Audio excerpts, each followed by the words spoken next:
لا تنسوا هذا، واعلموا أن حديث غدير خم هذا هو العمدة المستقر الذي يعني يمكن أن تكون من المهد إلى اللحد لم تسمع عنه في مسجد سني، لا تسمع عن الحديث ده. لا كلمة غدير خم دي ممكن تعيش وتموت كسني عندك 70-80 سنة عمرك ما سمعت عن غدير خم دي أبدا أبدا، مع أنها في صحيح مسلم. بسم اللہ والصلاة والسلام علی رسول اللہ وآلہ ومن والاه۔ السلام علیکم ورحمۃ اللہ وبرکاتہ۔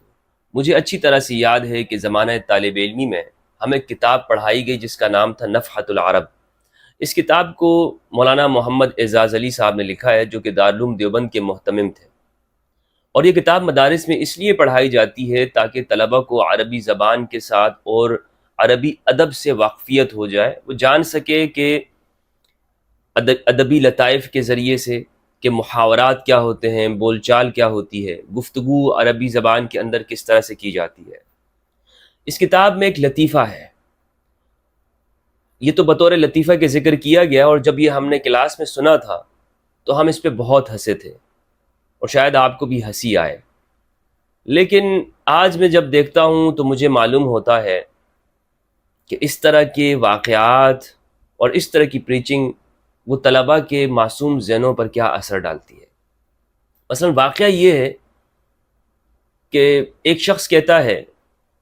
کہ میں ایک سفر میں تھا، ایک بزنس مین تھا، وہ کہتا ہے کہ میں سفر میں تھا اور میں نے دیکھا کہ ایک شخص ہمارے ساتھ بہت ہی بد اخلاق آدمی سوار تھا، جو بالکل ہمیشہ غصے میں رہتا تھا، اور اس کے سامنے اگر شیعہ کا ذکر ہو جاتا، شیعہ کا نام آ جاتا، تو وہ بہت اس کا مزاج بگڑ جاتا تھا۔ تو وہ کہتا ہے، وہ شخص، وہ تاجر، کہ میں نے اس سے پوچھا کہ ایسی کیا بات ہے کہ تمہیں اس شیعہ لفظ سے چڑ کیوں ہے؟ تو اس بندے نے بتایا، اس بد اخلاق شخص نے بتایا کہ مجھے اس شیعہ کے لفظ سے چڑ اس لیے ہے کہ دنیا میں جتنی بھی بری چیزیں ہیں ان کے آغاز میں آپ دیکھیں، یعنی جو وہ چیزیں جو بری ہیں ان کے ناموں کے شروع میں دیکھیں تو شین سے شروع ہوتے ہیں۔ جیسے شراب ہے تو یہ شین سے شروع ہو رہا ہے، اسی طرح شر ہے تو شین سے شروع ہو رہا ہے، شیطان ہے تو شین سے شروع ہو رہا ہے۔ تو اس طرح بہت سارے الفاظ اس نے گنوائے اور کہا کہ دیکھو اس کے شروع میں شین آتا ہے، اور چونکہ شیعہ کے لفظ کے اندر بھی شین آتا ہے تو اس لیے یہ کیا ہے، مجھے ان کے اوپر غصہ آتا ہے اور مجھے یہ برے لگتے ہیں، کیونکہ یہ جو دیگر نام ہیں، شیطان ہے، شر ہے، اور اسی طرح دیگر الفاظ ہیں، ان سب کے اندر شین آ رہا ہے اور شیعہ کے شروع میں بھی شین ہے۔ تو یہ واقعہ جب ہم نے سنا تھا اپنے استاد کی زبانی اور کتاب میں جب پڑھا تھا تو ہم بہت ہنسے تھے، لیکن جیسا میں نے آپ کو بتایا کہ اس سے ذہن پہ ایک اثر پڑ جاتا ہے طلباء کے، اور وہ سمجھنے لگتے ہیں کہ اچھا تو پھر واقعی اگر ان بری چیزوں کے ناموں کے شروع میں شین آتا ہے اور وہ چیزیں بری ہیں تو پھر اس کا مطلب یہ کہ شیعہ بھی برے ہی ہوں گے، حالانکہ ان دونوں باتوں کا آپس میں کوئی تعلق نہیں ہے۔ اور یہاں پر ہمارے استاد نے کوئی مزید وضاحت نہیں کی تھی، وہ یہ کہتے ہیں کہ نہیں بھائی یہ واقعہ ہے، لطیفہ ہے، لیکن بس اسی طرح سے وہ اس پہ گزر گئے، گویا کہ حقیقت ہی اس طرح ہو۔ تو آج ہمارے زمانے میں، جس زمانے میں ہم جی رہے ہیں، اگر ہم چیزوں کا جائزہ لیں تو ہمیں یہ بات حقیقت نظر آتی ہے کہ ہم دوسروں کی مخالفت کے اندر اس طرح کے لطیفے بناتے ہیں اور عقل اور لاجک کا استعمال نہیں کرتے۔ اور اس وقت جب ہم نے یہ لطیفہ سنا تھا تو ہمارے ذہن میں ایسا سوال نہیں آیا کہ اچھا اگر شین کی وجہ سے یہ شیعہ برے ہو گئے تو پھر تو ایسی بہت ساری چیزیں ہیں جن کے شروع میں سین آتا ہے وہ بری ہیں،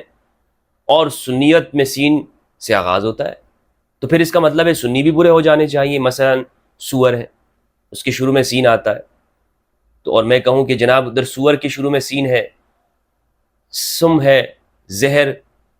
اور اسی طرح سعیر ہے، سقر ہے، قرآن میں استعمال ہے جہنم کے لیے، سعیر اور سقر۔ تو پھر یعنی یہ بری چیزوں کے ناموں کے شروع میں سین آتا ہے، اس لیے اب سنی بھی برے ہو جائے گے کیونکہ سنیت کے اندر بھی سین ہے۔ لیکن یہ لاجک اور عقل اس وقت استعمال آپ کو پتہ ہے طالب علمی کے زمانے میں نہیں ہوتی ہے۔ تو یہ واقعہ سنانے کا مقصد آپ کے سامنے کیا ہے، کیوں میں نے آپ کو یہ لطیفہ سنایا؟ اور یہ واقعہ جو کہ سچا ہے میں نے آپ کو بتایا اس لیے کہ آج بھی بہت سارے ایسے لوگ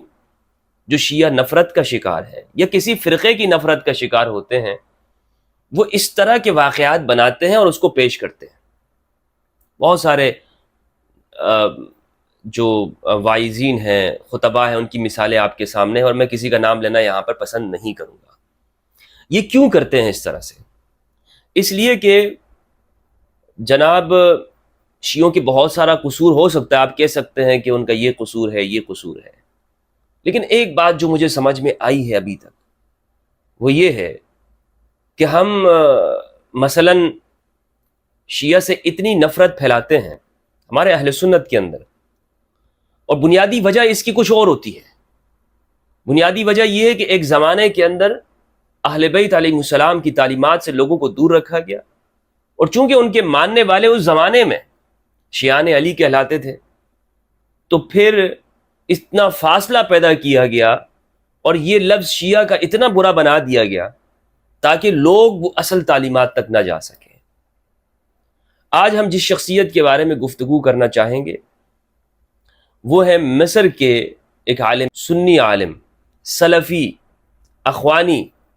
جناب شیخ طارق یوسف المصری صاحب۔ ان کی ویڈیوز سوشل میڈیا کے اوپر بہت وائرل ہیں، اور میرے پاس ہی بہت سارے دوست احباب نے بھیجی، عربی زبان میں گفتگو کرتے ہیں۔ تو مجھ سے یہ پوچھا گیا کہ ان کے بارے میں، ان کے عقائد کے بارے میں آپ کا کیا خیال ہے؟ تو آج میں اس شخصیت کے بارے میں گفتگو کرنا چاہتا ہوں کہ یہ ایک سنی عالم دین تھے۔ یہ شیعہ کیوں ہوئے؟ دیکھیں، عام بندہ اگر سنی سے شیعہ ہو جاتا ہے تو آپ کہہ سکتے ہیں کہ اس کے پاس دلائل نہیں ہوں گے، یا وہ کسی کو مطمئن نہیں کر سکتا ہوگا، تو وہ سادہ آدمی ہوگا اس لیے وہ شیعہ ہو گیا۔ لیکن ایک عالم دین جو کسی فرقے کا ہو، معتبر شخص ہو، جس نے اپنی زندگی کے 20-30 سال وہ تحقیق کے اندر گزارے ہوں، تعلم کے اندر، تعلیم کے اندر، قرآن و سنت سے واقف ہو، وہ شخص جب شیعہ ہو جاتا ہے تو پھر اس کی وجہ کیا ہو سکتی ہے؟ اس کا سبب کیا ہوگا کہ شیخ طارق یوسف صاحب، شیخ طارق یوسف المصری یہ شیعہ ہو گئے؟ تو اس کی وجہ انہوں نے خود اپنی ایک ویڈیو کے اندر بیان کی ہے، سبب تشیع طارق یوسف المصری۔ یہ یوٹیوب کے اوپر آپ دیکھ سکتے ہیں، یہ ویڈیو موجود ہے، عربی میں آپ ٹائپ کریں گے تو یہ ویڈیو آپ کے سامنے آ جائے گی۔ شیخ طارق یوسف نے جو وجہ بیان کی ہے وہ وہی وجہ ہے جس کا میں ایک عرصے سے آپ کے سامنے بیان کرتا رہتا ہوں کہ ہمارے نوجوان کیوں شیعہ ہو رہے ہیں، عرب کے اندر لوگ کیوں شیعت کی طرف جا رہے ہیں۔ اور میں نے اپنے درد دل کا بہت مرتبہ اپنے اہل سنت اکابرین کی خدمت میں گزارش بھی کی تھی کہ اگر ہم یہ چاہتے ہیں کہ ہمارا نوجوان اور ہمارے لوگ وہ شیعت کی طرف مائل نہ ہوں تو یقین جانیے ہمیں خلوص کے ساتھ حقائق کو بیان کرنا چاہیے، اور اگر کوئی ہمارے سامنے وہ سوال کرتا ہے تو ہمیں اس پر غصہ نہیں ہونا چاہیے کہ تم مجھ سے ان حقائق کا کیوں پوچھ رہے ہو، شیعہ سنی مسائل کا کیوں پوچھ رہے ہو۔ یعنی فار ایگزامپل، علی سبیل المثال، مجھ سے اگر ایک شخص آ کر سقیفہ کے بارے میں پوچھے تو اور میں سے کہوں کہ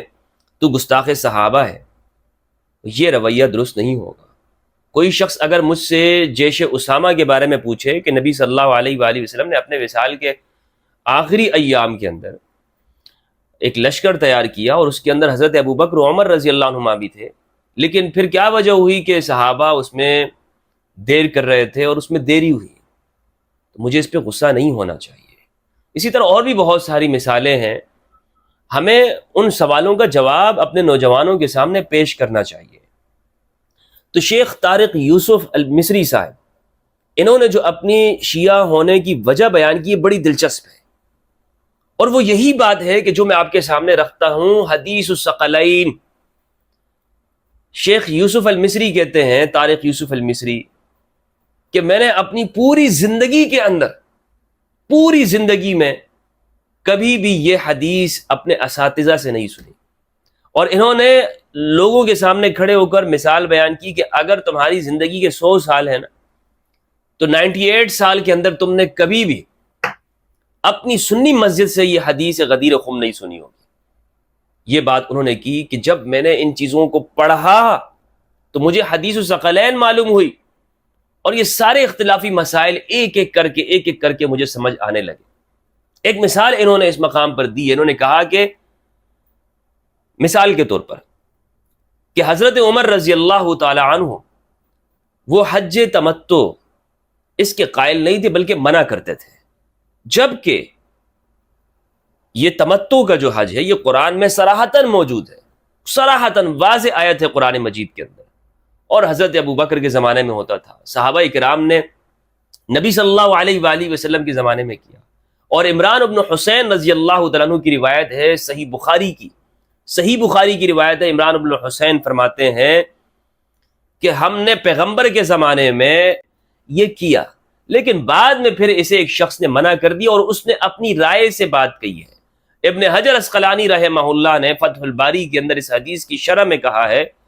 کہ رجل سے مراد عمران بن حسین نے تو یہاں پہ کہا کہ ایک آدمی نے اپنی رائے سے بات کی ہے، وہ آدمی کون ہے؟ ابن حجر اسقلانی رحمہ اللہ فرماتے ہیں کہ وہ شخص حضرت عمر رضی اللہ عنہ ہے۔ تو یہ سوال شیخ طارق نے اٹھایا کہ میرے ذہن میں یہ سوال آیا کہ آخر کیوں ہم قرآن مجید کے مقابلے میں رسول اللہ صلی اللہ علیہ وآلہ وسلم کے واضح ارشاد کے مقابلے میں ہم کسی اور کا قول لے لیں؟ اور ابن عباس رضی اللہ عنہما کی ایک مثال پیش کی کہ ابن عباس نے جب متع کا مسئلہ بیان کیا تو لوگوں نے آ کر، خاص طور پر عروہ بن زبیر نے آ کر اعتراض کیا کہ آپ لوگوں کو گمراہ کر رہے ہو، آپ لوگوں کو گمراہ کیوں کر رہے ہو، یہ مسئلہ بیان کرتے ہو کہ متع آج بھی جائز ہے۔ تو ابن عباس نے کہا ایسا تم کیوں کہہ رہے ہو؟ اس نے کہا کہ اس لیے کہ حضرت ابو بکر و عمر تو اس سے منع کرتے تھے، حضرت ابو بکر و عمر تو اس سے منع کرتے تھے۔ تو ابن عباس رضی اللہ عنہ نے جواب دیا کہ میں تمہیں قال اللہ اور قال رسول سناتا ہوں اور تم مجھے قال ابو بکر و قال عمر کہتے ہو، تمہاری ہلاکت کا خوف ہے۔ اور ایک روایت کے اندر الفاظ ہے کہ مجھے یہ خدشہ ہے کہ آسمان سے عذاب نازل ہو جائے کہ میں اللہ اور اس کے رسول کا فرمان سناتا ہوں اور تم آگے سے مجھے کیا سناتے ہو کہ حضرت ابو بکر نے یہ فرمایا، حضرت عمر رضی اللہ عنہ نے یہ فرمایا۔ تو اس لیے ان کا کہنا یہ ہے کہ جب میں نے یہ ساری چیزیں جمع کی تو مجھے معلوم یہ ہوا کہ ہم بہت ساری چیزوں کے اندر ہم حقائق کو چھپاتے ہیں۔ مثلا یہی سب سے بڑی مثال ہے کہ حدیث الثقلین کا بیان نہیں ہوتا، کسی سنی مسجد سے، کسی مدرسے سے طلباء کو یہ واعظ نہیں دیا جاتا، اس کے اوپر گفتگو نہیں ہوتی، اس کے مقابلے میں چھوٹے چھوٹے مسائل کو بیان کیا جاتا ہے۔ ہمارے ہاں تبلیغی جماعت کا آپ دیکھ لیں، اس میں 6 نمبر ہیں، ان 6 نمبروں کے اوپر پوری تبلیغی جماعت کھڑی ہے۔ دعوت اسلامی کو دیکھ لیں یا دوسرے فرقوں کو دیکھ لیں، آپ ان سب کے اندر آپ کو بتایا جائے گا کہ جناب آپ نے یہ لباس پہننا ہے، یہ حلیہ اختیار کرنا ہے، اس طرح چلنا ہے، رستے پہ چلنا ہے تو یوں سر جھکا کے چلنا ہے، فلاں رنگ کے کپڑے پہننے ہیں، ٹوپی اس رنگ کی پہننی ہے، اس شیپ کی پہننی ہے، اچھا مسواک کرنا ہے تو اس کا کیا طریقہ ہے، ناخن کاٹنے ہیں تو پہلے کس انگلی سے شروع کرنا ہے اور پھر اختتام کس انگلی پہ کرنا ہے، کس دن کاٹنے ہیں۔ تو چھوٹے چھوٹے مسائل کے اوپر بیان ہوتا ہے، لیکن حدیث الثقلین کہیں نظر نہیں آتی۔ اسی وجہ سے یہ کہتے ہیں کہ میں اس طرف آ گیا اور مجھے معلوم ہوا کہ بہت سارے حقائق چھپائے گئے۔ یعنی اس بات کو میں کئی مرتبہ بتا چکا ہوں کہ یہ جو صرف حدیث الثقلین ہے نا، یہ بہت سارے حقائق سے پردہ اٹھا دیتی ہے۔ اس سے بہت سارے مسائل ہمارے سامنے آ جاتے ہیں اور عیا ہو جاتے ہیں، حقائق کھل جاتے ہیں۔ اسی لیے اس کو چھپانے کی کوشش ہوتی ہے۔ ایک دوسری وجہ انہوں نے یہ بیان کی کہ میں کیوں شیعہ ہوا ہوں۔ یہ کہتے ہیں کہ میں ایسا نہیں کہ شیعت کی طرف مائل تھا، وہ کہتے ہیں کہ میں شیعوں کے بہت بڑا مخالف تھا اور ان کو کافر سمجھتا تھا، جس طرح آج ہمارے ہاں متشدد اور متعصب شخص سمجھتا ہے۔ یہ کہتے ہیں کہ میں یہ سمجھتا تھا کہ یہ تحریف قرآن کے قائل ہیں، یہ حضرت علی کے الوہیت کے قائل ہیں، یہ اہل البیت کے الوہیت کے قائل ہیں، یہ صحابہ کو گالیاں دیتے ہیں وغیرہ وغیرہ۔ یہ ساری باتیں یہ کہتے ہیں کہ میں اس کا قائل تھا اور میں ان سے مناظرے کرتا تھا، لیکن پھر میں اس جانب آیا ہوں تو یہ تحقیق سے میں آیا ہوں۔ اور پھر انہوں نے اس کی جو وجہ بیان کی، دوسری وجہ وہ کہتے ہیں، ایک تو غدیر خم کا بیان کیا کہ غدیر خم کو یہ بیان نہیں کرتے، یعنی حدیث الثقلین کا بیان نہیں ہوتا۔ دوسری بات انہوں نے کہی کہ ہم نے دوسرے فرقوں کی نفرت میں، یعنی شیعہ کی نفرت میں بہت سارے جھوٹ ایسے بنائے ہیں اور انہیں ہم نے ان کی طرف منسوب کیا ہے کہ جب ہم نے اس کی تحقیق کی تو معلوم ہوا کہ ایسا کچھ نہیں ہے، یہ باتیں تو یہاں پر ہیں، ادھر تو ایسا کچھ نہیں ہے۔ اس لیے میں اس طرف آ گیا۔ تو اب ان کی زندگی کو، اچھا یہ ابھی جو ہے یہ امریکہ کے اندر ہوتے ہیں، نیو یارک میں، اور وہاں پر ایک مسجد ہے اولی الالباب، اس میں امام ہے، اور مصری حکومت جب یہ مصر میں تھے تو ان کی حکومتی وفد کے ساتھ انہوں نے حج بھی کیا ہے، اور یہ بتاتے ہیں کہ میں نے 3 مرتبہ حج کیا، اور وہاں کے مصر کی حکومتی وفد کی جانب سے میں وہاں پر گیا تھا۔ اور ایک واقعہ بھی انہوں نے اپنی ایک ویڈیو میں بیان کیا ہے کہ میں کعبۃ اللہ کے بالکل سائے کے اندر تھا، اور وہاں پر ایک شیعہ نوجوان سے میری ملاقات ہوئی، تو میں نے اسے کہا کہ تم شیعہ لگ رہے ہو اور تمہارے یہ عقائد ہیں، یہ عقائد ہیں۔ تو اس نے پھر کہا کہ چلیں ہوٹل میں چلتے ہیں، وہاں ہمارے علماء ہیں، میں عالم نہیں ہوں۔ تو ان سے پھر کچھ گفتگو ہوئی، اور اس کے نتیجے میں میں نے پھر تحقیق کی، اور تحقیق کے بعد پھر میں اس طرف آ گیا اور شیعت کا اعلان کیا۔ انہوں نے اپنی ایک ویڈیو کے اندر کچھ سوالات بھی اٹھائے ہیں، جس کے اوپر اگر آپ اسے دیکھیں گے اردو کے اندر سوشل میڈیا کے اوپر بہت وائرل ہے، گردش کر رہی ہے۔ اس حوالے سے بھی اگر آپ تحقیق کریں گے تو انشاءاللہ اگر آپ حقائق کی جانب پہنچنا چاہیں گے تو آپ پہنچ سکیں گے، کیونکہ اللہ سبحانہ و تعالیٰ کا یہ وعدہ ہے کہ جو ہمارے راستے کے اندر وہ سچائی کے ساتھ مجاہدہ کرتا ہے، کوشش کرتا ہے، تو ہم اس کے لیے اپنے راستے وہ کھول دیتے ہیں، ہم اس کے لیے اپنے رستوں کو واضح کر دیتے ہیں۔ تو یہ ان کا جو واقعہ بیان کرنے کا مقصد بنیادی طور پر یہ ہے کہ ایک عالم وہ شیعہ ہوئے، اور میری اس بات کی تصدیق ہو گئی کہ میں یہ کہتا ہوں کہ اگر ہم اپنے نوجوانوں سے حقائق کو چھپاتے رہیں گے اور صرف اس بنیاد کے اوپر کہ دوسرا فرقہ اس کو فائدہ ہوگا، تو ہمارا نوجوان ہمارے ہاتھ سے نکلے گا۔ اس لیے ہمیں اپنے نوجوان کے ساتھ مخلص ہونا چاہیے، اور ہم ان احادیث کو اور ان واقعات کو جس طرح سے وہ ہیں اسے بیان کریں، اسے چھپائیں نہیں۔ پھر سب سے بڑی وجہ جو ہے وہ حق بیان نہ کرنے کی، وہ یہ ہے کہ ہم اپنے فرقے کو راضی کرنا چاہتے ہیں، اپنے لوگوں کو راضی کرنا چاہتے ہیں۔ یعنی اگر میں یہ کہوں کہ جناب میری گفتگو سے وہ شیعہ ہی خوش ہوتا رہے، تو یہ اللہ اور اس کے رسول کے لیے بات نہیں ہوگی کہ میں حق بیان نہ کروں۔ یعنی میں یہ نہ کہوں کہ جناب مجھے میں شیعہ تو نہیں ہوں لیکن میں شیعوں کی تعریف کر رہا ہوں۔ میں بہت ساری چیزوں کے اندر مختلف ہوں، یعنی میں اپنے آپ کو شیعہ نہیں کہتا ہوں، اور حقیقت کے طور پر کہ مجھے اس بات کے اوپر کہ اہل سنت والجماعت کا ایک فرد ہوں، اور میں اس یعنی جو ہمارے جو روایات ہیں اس کے اندر رہتے ہوئے اہل البیت علیہ السلام کی فضائل کا قائل ہوں۔ لیکن بات ساری یہ ہے کہ ہمارے ہاں سارا مسئلہ یہ ہے کہ ہم یہاں پر آ کر خاموش ہو جاتے ہیں کہ میں نے صرف حق اس لیے بیان نہیں کرنا کہ اس سے دوسرے فرقے کو فائدہ ہوگا، جبکہ اللہ سبحانہ و تعالیٰ نے فرمایا کہ واللہ ورسولہ احق ان یرضوہ۔ ایک مومن کا کام یہ ہونا چاہیے کہ وہ اپنا اس کی زندگی کا مقصد یہ ہو کہ وہ ایسی بات کرے کہ جس سے اللہ اور اس کا رسول راضی ہو۔ لیکن ہم اپنے فرقے کو راضی کرنا چاہتے ہیں، اپنے مدرسے کے محتمم کو راضی کرتے ہیں، اللہ کو راضی نہیں کرتے۔ ہمارا مطمع نظر اگر اللہ اور اس کے رسول کو راضی کرنا ہوتا تو ہم کیوں حدیث ثقلین کو چھپاتے، ہم کیوں سچائی کو چھپاتے، ہم کیوں اس بات کو چھپاتے کہ نبی صلی اللہ علیہ وآلہ وسلم نے علی سے جو من کنت مولا فہذا علی مولا اللہم والی من والا وعاد من عادا، یہ جو صحابہ سے عہد لیا ہے تو یہ صحابہ سے بیعت لی ہے علی کے لیے، یہی اس کا مفہوم ہے، صحابہ نے یہی سمجھا ہے۔ لیکن ہم نے اس کو چھپایا اور اس کو اس طرح بیان نہیں کیا، کیوں؟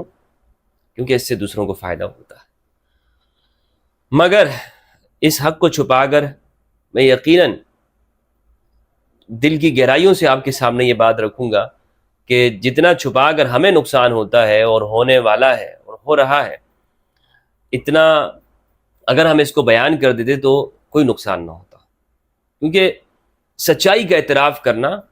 یہ بڑے ہونے کی دلیل ہوتی ہے۔ تو اللہ سبحانہ و تعالیٰ سے دعا ہے کہ پروردگار ہمیں حق سچ کی طرف آنے کی اور اسے سمجھنے کی توفیق عطا فرمائے، اور قرآن مجید میں تدبر کرنے اور اہل بیت علیہ السلام کی معرفت عطا فرمائے۔ والسلام علیکم ورحمۃ اللہ وبرکاتہ۔